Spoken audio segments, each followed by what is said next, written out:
कर्नाटक में एक तनाज़ा ख़त्म नहीं होता कि दूसरा तनाज़ा शुरू हो जाता है। अब जो मामला शुरू हुआ है वो स्कूल को लेकर हुआ है। एक स्कूल जो क्रिश्चियन स्कूल है वहाँ पर बाइबल पढ़ाने को लेकर तनाज़ा शुरू हो गया है। हिंदू तंजीमों ने इल्ज़ाम आयद किया है कि इस स्कूल में बाइबल की तालीम दी जा रही है। 100 साल कदीम क्लियरेंस स्कूल के निज़ाम तालीम पर चंद हिंदू तंजीमों ने सवालात खड़े किए हैं और ये बात कही है कि स्कूल में दस्तूर हिंद के खिलाफ वर्जी हो रही है। हिंदू जन जागृति तंजीम का इल्ज़ाम है कि स्कूल में निसाब के साथ बच्चों को बाइबल की तालीम दी जा रही है। दूसरी जानिब हाई स्कूल के प्रिंसिपल जॉर्ज मैथ्यू ने कहा कि स्कूल की एक पॉलिसी से समाज में चंद लोग नाराज़ है, लेकिन ये तालीमी इदारा कानून के मुताबिक खिदमात अंजाम दे रहा है। बाइबल की तालीम पर सामने आए एतराज़ के बाद स्कूल इंतजामिया वकला से राय मशवरा कर रही है और जल्द ही बयान जारी किया जाएगा। I want to tell you that we are aware that some people in society are upset about one of the policies of our school. We are a peace-loving and law-abiding school. We have consulted with our advocates in this matter and we will follow their advice in keeping with the law of the land. We will not break the law of the land. That is our affirmation. For 100 years we are here and we will continue to be a society building school. I am not commenting on any question.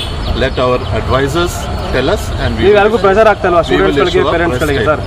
I am sorry, no comment on this. You give your questions to me and I will give it to our lawyers. They will prepare a press release and they will. और इस पूरे मामले पर बात करने के लिए हम सीधे रुक करेंगे बेंगलुरु का, जहां से नुमाइंदे रऊफ हल्लूर इस वक्त सीधे तौर पर जुड़े हैं। रऊफ, कर्नाटक में तनाज़े का दौर ख़त्म नहीं हो रहा है, एक ख़त्म हो रहा है कि दूसरा शुरू हो जा रहा है। अब नया तनाज़ा जो है स्कूल को लेकर आ रहा है, क्रिश्चियन स्कूल का, क्या है पूरा मामला? जी देखिए, 100 साल कदीम क्लियरेंस हाई स्कूल, इस स्कूल के ताल्लुक से कल से तनाज़ा पैदा हुआ है और ये इल्ज़ाम हिंदू तंजीमों ने आयद किया है कि यहाँ पर बाकायदा बाइबल की तालीम दी जाती है। स्कूल के अगराज व मकासिद में ये बात यहाँ पर तहरीर की गई है कि बाइबल भी इस यहाँ की तालीमी निज़ाम का एक हिस्सा होगी। ये बात स्कूल के अगराज व मकासिद में शामिल है।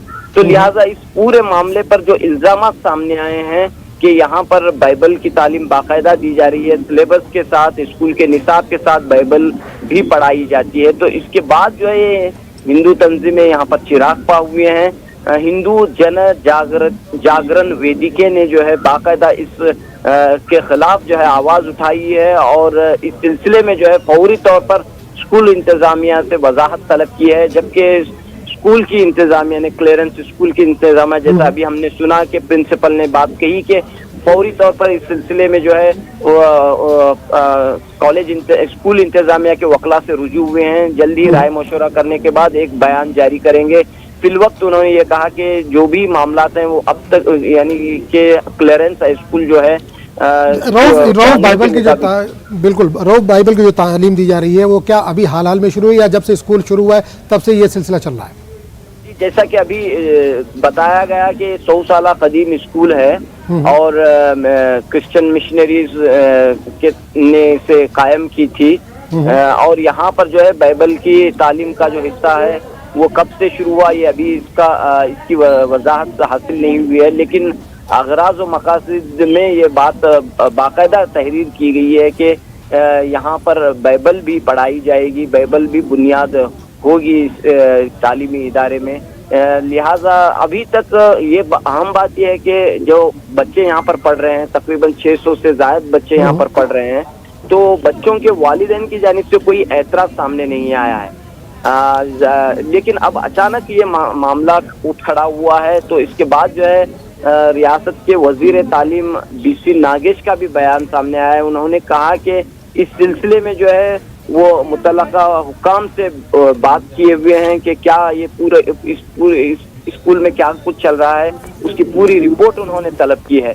तो दूसरी तरफ हम देख रहे हैं कि हिंदू तंजीमें ये बात कह रही हैं कि यहाँ पर जो है आउट ऑफ सिलेबस बाइबल पढ़ाई जा रही है, यानी कि सिलेबस स्कूल का सिलेबस जो आम सिलेबस रहता है वो सिलेबस है, वो निसाब मौजूद है, साथ में बाइबल की भी तालीम इस यहाँ की एक हिस्सा है। तो इस लिहाज से इन्होंने एक इल्ज़ाम आयद करने के बाद स्कूल की इंतज़ामिया ने आज एक बयान भी जारी किया है تو دیکھنا یہ ہوگا کہ آئندہ کس طرح کے حالات یہاں پر بنتے ہیں. چلیے بہت بہت شکریہ روف اس تمام جانکاری کے لیے.